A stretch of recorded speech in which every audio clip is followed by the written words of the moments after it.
बोले भगवान महावीर स्वामी की जय हो। सासनेश परमात्मा प्रभु महावीर के चरणों में कोटि कोटि वंदन नमन। पंजाब से ही शास्त्र ज्ञाता दादी गुनी मैया श्री प्रवेश कुमारी जी महाराज साहब के चरणों में कोटि कोटि वंदन नमन। ज्ञान का दिव्य दान देने वाले परम आराध्य गुनी मैया डॉक्टर पूजा ज्योति गुनी जी महाराज साहब के चरणों में कोटि कोटि वंदन नमन। एवं मुमुक्षु आत्मा, आप सुन रहे हैं प्रैक्टिकल जीवन में अहिंसा को कैसे अपनाएं। अहिंसा हमारे लिए क्या महत्व रखती है, ये आप सुन रहे हैं। अहिंसा हमारे जीवन में कैसे आए और किन किन बातों का ध्यान रखने से हम अहिंसा में जीवन जी सकते हैं, आज हम इस पर चर्चा करेंगे। कल मैंने आपको बताया था कि भगवान ने 2 शब्द दिए हैं, समिति और गुप्ति। समिति का अर्थ है सम्यक प्रकार से प्रवृत्ति करना और गुप्ति का अर्थ है गोपनीय करना, नियंत्रण में रखना। यानी सम्यक रूप से प्रवृत्ति करते हुए यदि कोई चूक हो जाती है तो स्वयं को नियंत्रण में लेना, गोप्य करना, यह है गुप्ति। तो समिति कितनी होती है? समिति 5 होती है। इरिया समिति, भाषा समिति, एसना समिति, आदान भणवत निखेवना समिति, उच्चार पाशवना खेल जल मल सिंगान पैठवना समिति। यानी ये 5 समितियां होती हैं। 3 गुप्ति, मन गुप्ति, वय गुप्ति, काय गुप्ति। इनको हम अष्टप्रवचन माता भी कहते हैं। जिस प्रकार एक माता अपने शिष्यों का पालन करती है, अपने बच्चे का लालन पालन करती है, उसे गर्मी सर्दी आदि से बचाती है, उसे हर तकलीफ हर दुख से बचाती है, इसी प्रकार एक साधक को सुरक्षा देने का काम समिति और गुप्ति करती है। एक माता की तरह एक साधक का पालन करती है, उसे संयम के मार्ग पर दृढ़ रखती है। तो आप सुन रहे हैं अहिंसा के बारे में। तो भगवान महावीर स्वामी ने कहा है कि आप जो भी कार्य करें वो यत्ना से करें। यत्ना से किया हुआ कार्य धर्म है, धर्म को अपनाना है, धर्म में जीना है, धर्म में स्वयं को दृढ़ करना है। सावधानी से करना है जो भी कार्य करना है। यदि जीवन में सावधानी है, जीवन में विवेक है, जीवन में मर्यादाएं हैं, तो हमारा जीवन उच्च कोटि का जीवन बन जाता है। तो सबसे पहले आता है इरिया समिति, यानी देख करके चलना। कल भी आपने सुना था, देख करके चलना, सावधानी से चलना। ये 5 समिति 3 गुप्ति परमात्मा ने सभी के लिए बताई है। सभी के लिए सावधानी रखनी जरूरी है। सभी अपने जीवन में इन 5 समिति 3 गुप्ति को अपना सकते हैं। चाहे कोई श्रावक हो या श्राविका हो, साधु हो या साध्वी हो, साधु साध्वी के लिए कंपल्सरी है 5 समिति 3 गुप्ति। परंतु गृहस्थ धर्म का पालन करते हुए भी आप लोग समिति गुप्ति को अपना सकते हैं। समिति गुप्ति का अर्थ वही है, प्रवृत्ति करना। तो पहली जो समिति है वो कौन सी है? इरिया समिति, यानी देख करके चलना। आप सावधानी पूर्वक चलें, जरा सी भी असावधानी हुई तो दुर्घटना घट जाती है। असावधानी से चलेंगे तो पाँव में कांटा लग सकता है, असावधानी से चलेंगे तो आप गटर में गिर सकते हैं, गड्ढे में गिर सकते हैं, असावधानी से चलेंगे तो आपका पैर भी स्लिप हो सकता है। यानी सावधानी रखना। खाना असावधानी से बनाएंगे तो हाथ जल सकता है। हर चीज में सावधानी रखना, विवेक रखना, क्या सही है क्या गलत है इसके विषय में सोचना, अपने आप पर नियंत्रण रखना। दूसरी समिति कौन सी है? भाषा समिति। भाषा अर्थात वाणी। आप जो भी बोलें वो विवेक पूर्वक बोलें, सोच समझ के बोलें, सत्य बोलें। और भाषा बोलते हुए आप इन बातों का अवश्य ध्यान रखें कि आपकी भाषा धीमी हो, परंतु इतनी भी धीमी ना हो कि किसी को सुनाई ना दे। आप जब भी बोले सत्य का उपयोग करें, सत्य भाषा बोलें। जब भी बोले मीठी भाषा का उपयोग करें, मीठी भाषा बोलें। कठोर और कड़वी भाषा अच्छी नहीं होती, क्योंकि जो क्रोधी होता है उसका कोई भी नहीं होता। घमंडी का कोई खुदा नहीं होता और जो क्रोधी है वो खुद का ही नहीं होता तो दूसरे का क्या होगा।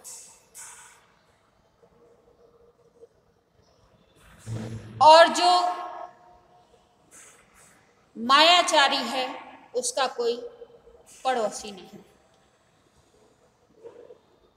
तो अपनी भाषा से, अपने विचारों से दूसरों को संतुष्ट करना, दूसरों को शीतलता प्रदान करना, ये है भाषा समिति। यानी हम जो भी बोलें नाप तोल कर बोलें। कई बार असभ्य, अभद्र अपशब्द बोले जाने पर यदि मीठी वाणी का प्रयोग किया जाता है तो बिगड़ा हुआ माहौल भी सुधर जाता है। किसके प्रभाव से? मीठी वाणी के प्रयोग से। किसी ने अभद्र शब्द कह दिए, कड़वा बोल दिया, गाली दे दी, तो यदि उस समय कोई मीठी वाणी का प्रयोग करता है तो वो बिगड़ा हुआ माहौल ठीक हो जाता है। किसी को गुस्सा आता है, क्रोध आता है, तो क्रोध को शांत करने का सबसे बड़ा उपाय है कि वहां उस स्थान से दूर हो जाए। यानी उसका मुंह खुला है और आंखें बंद हैं तो समझ लेना चाहिए कि इसे क्रोध आ गया है।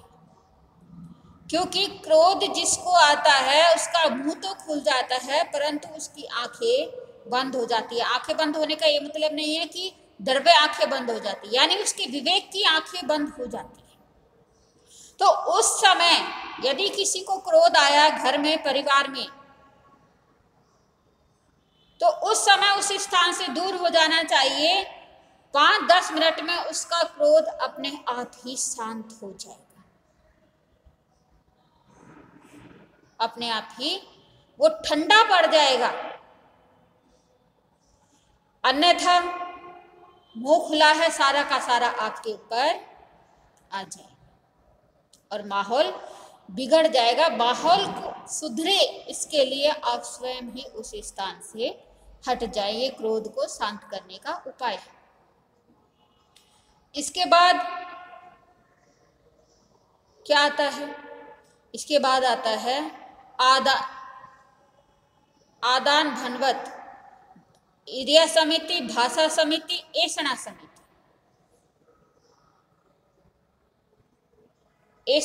ऐषणा का अर्थ होता है वेषणा करना। साधु साध्वी गवेषणा करते हैं, आहार की गवेषणा करते हैं। आदान भनवत, निखेवणा समिति, यानी जो भी वस्तु लें या कहीं पर रखें उसे यत्ना से लें, यत्ना से रखें, विवेक पूर्वक रखें। और उसके बाद आता है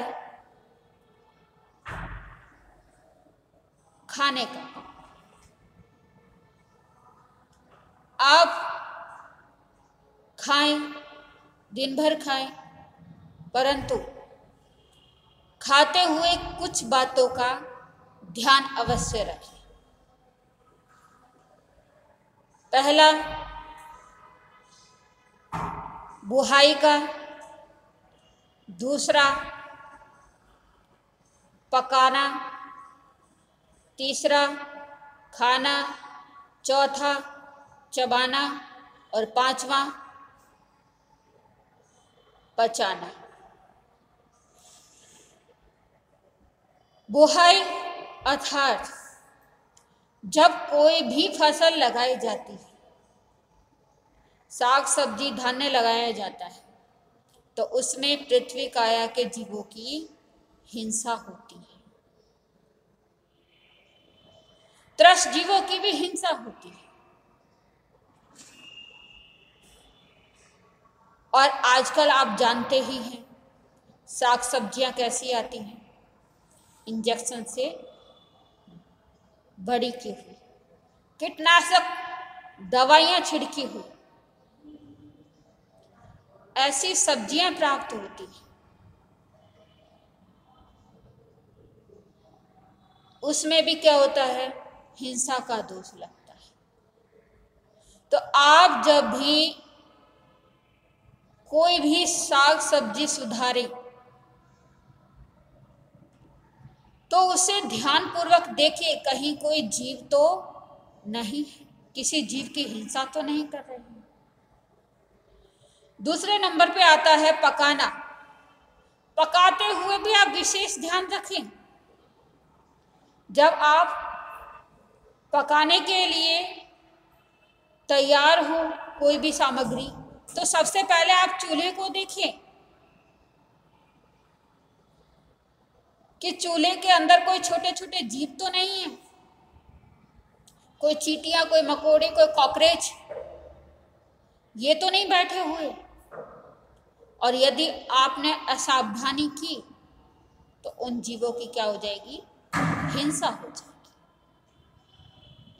तो इस चीज का आपके अंदर विवेक होना चाहिए। आप कोई भी चीज बनाते हैं, पकाते हैं, तो उसको ढक करके